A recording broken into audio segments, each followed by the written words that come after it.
Why do you want to work out? What is your goal?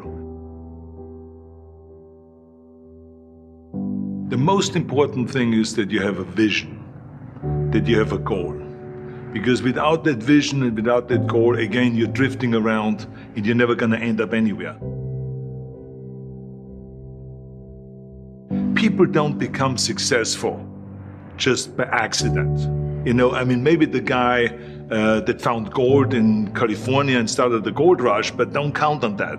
That's the one in a lifetime kind of a situation. So you got to really have a specific goal. And to me, to have that vision that I want to be Mr. Universe, that I want to be the greatest bodybuilder of all time. That was a great vision, and that specifically to look like Reg Park and to be up there on that stage and to lift the trophy overhead and to win the championship over and over and over again. So that was a great goal. You have to have a goal. Now, it doesn't have to be that specific goal, but it has to have some goal. This is why I always recommend to people, sit down, take your time, and start thinking about, why do you want to work out? What is your goal? And that can be as crazy as it is. It could be, I want to impress girls. If that's your goal, so be it, but it motivates you. It could be that you're emulating a certain, bodybuilder or a certain football player, a certain boxer, whatever it is. Have those pictures put all over the wall like I did when I was a kid. I put pictures of Reg Park and of Sonny Liston, of boxers and of Ali and of powerlifters and weightlifters all over my bedroom, wall. So that every day when I go to sleep, every day when I wake up, I look at those pictures and they motivate me. You need that motivation, and then therefore you have this kind of imprint in front of you all the time, and you know exactly what you're chasing. People always come up to me and says, why are you smiling? You're working out 5 hours a day. You're doing the same as the other guys, but the other guys have a sour face. They're pissed off that they have to do another rep or another set or something. I looked forward to another 1,000 reps of sit-ups. I looked forward to another 500 pounds of leg press or squat. I looked forward to doing more and more curls until my arms fall off. Why? Because I knew that every rep that I did and every set that I did and more weights that I lifted, I get one step closer to turning that vision into reality. So I was turned on by that. I was excited. I couldn't wait to get to the gym.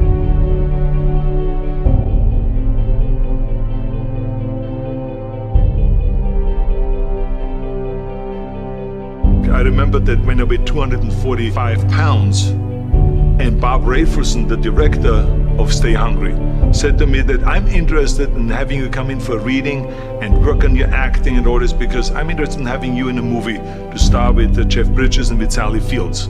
I was delighted about that, and I was excited, and I started pumping up more and more. And then he said, but I don't want you to weigh more than 210 pounds. You want me to be in the movie, but I'm weighing 245, 246. I say, I just won the Olympia, I say, which was 1974, and I was really at my biggest. And but he demanded that, and he says, look, it's very simple.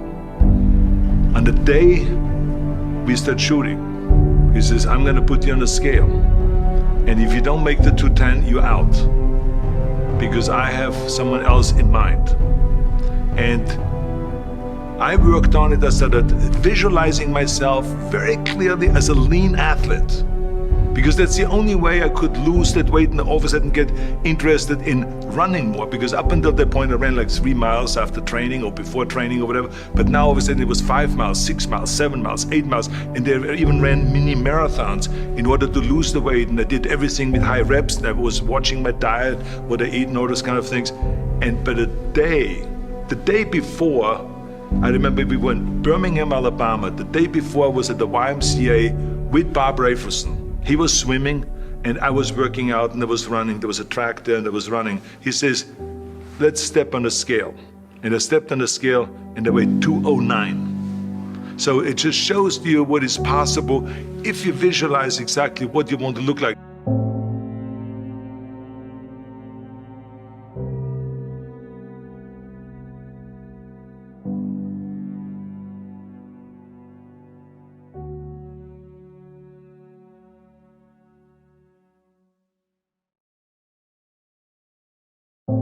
And there was no room for any kind of like, well, I can't get my act together or anything like this, because there's only a certain amount of time. But the key thing again is have the clear vision. Have the specific goal of what you want to accomplish, because then you never go to the gym and you say, the day I feel down a little bit, I don't know what it is all about, I don't know my life, I'm confused. No, I tell you that I was a perfect example of someone that was not confident at all.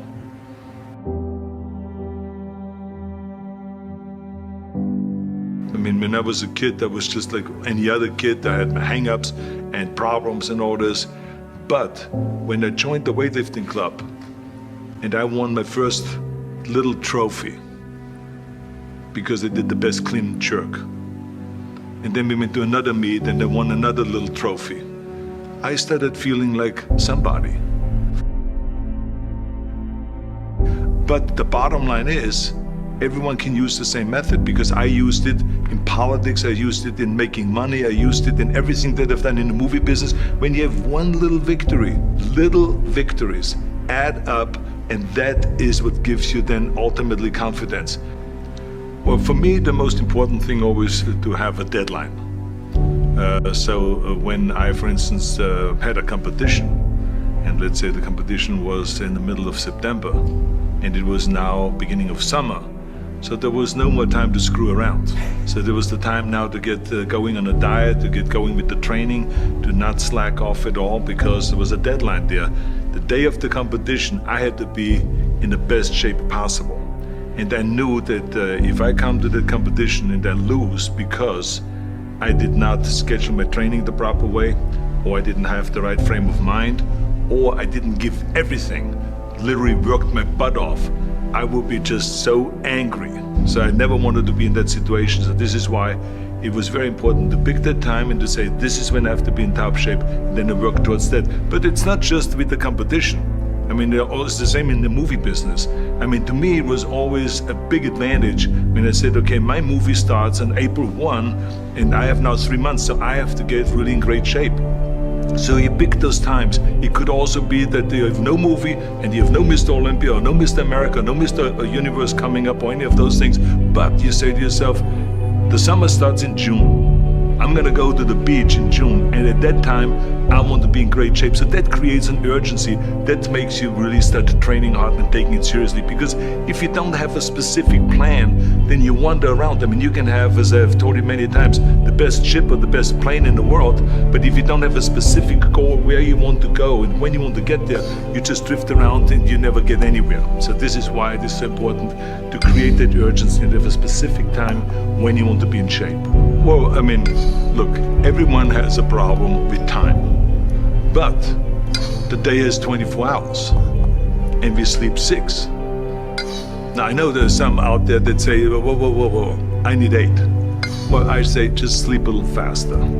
Because the bottom line is we have 6 hours of sleep, 24 hours are available, so you have 18 hours now available to your work, your family, your hobbies, and also to learn something new or to do something new, which could easily be that you want to learn a new language, or that you want to read as a New Year's resolution, I have to read a book every week, or you say, I'm gonna go and reshape my body.